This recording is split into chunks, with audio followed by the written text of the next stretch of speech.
네, 어제 아시아 증시 전반적으로 거래량이 저조한 가운데 일제 좀 하락권에서 마감이 됐습니다.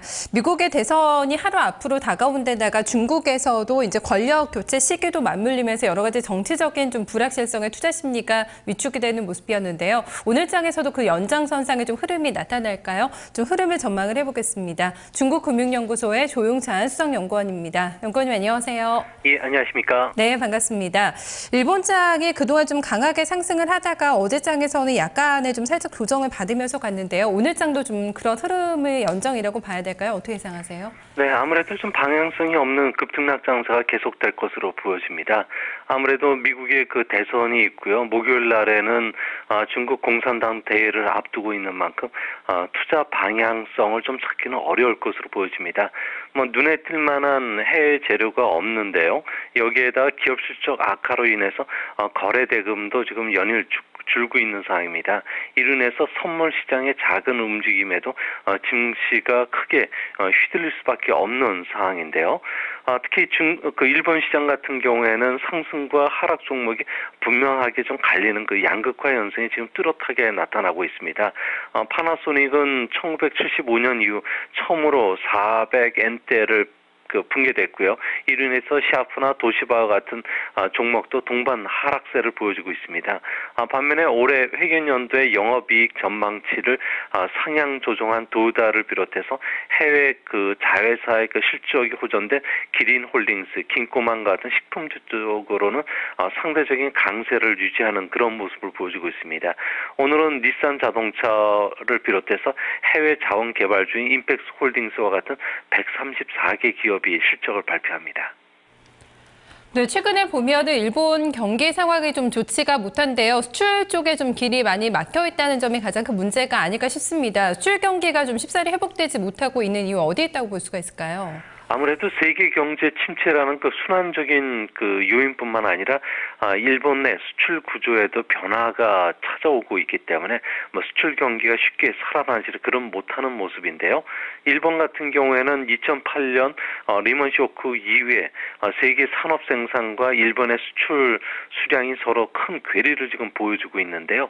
아무래도 세계 그 산업 생산 지수가 2011년 1월 시점으로 해서 국제금융 위기 이전의 수준을 회복했지만 일본만은 고점 대비해서 10% 이상 하락하는 그런 모습을 보여주고 있습니다.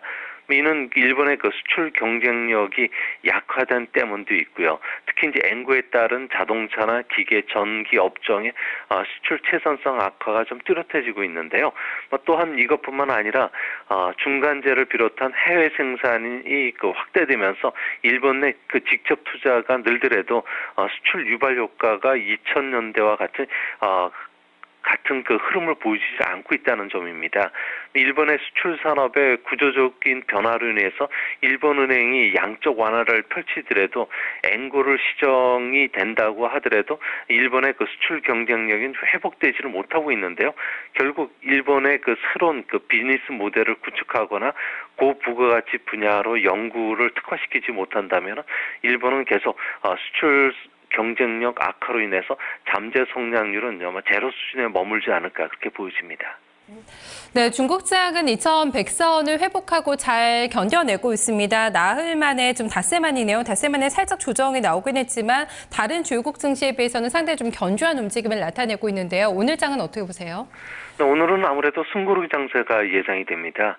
공산당 18차 그 전국대회 기간에 안정을 최우선하고 있기 때문에 아마 증시도 큰 폭의 급등락보다는 아마 좁은 박스권 안에서 움직일 것으로 보여지는데요.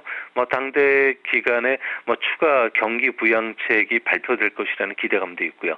또 그 상하이시가 신에너지 자동차에 대해서 보조금 정책을 준비하고 있다는 점은 아무래도 정책 호재를 중심으로 한 종목장이 계속 형성되지 않을까 보여집니다.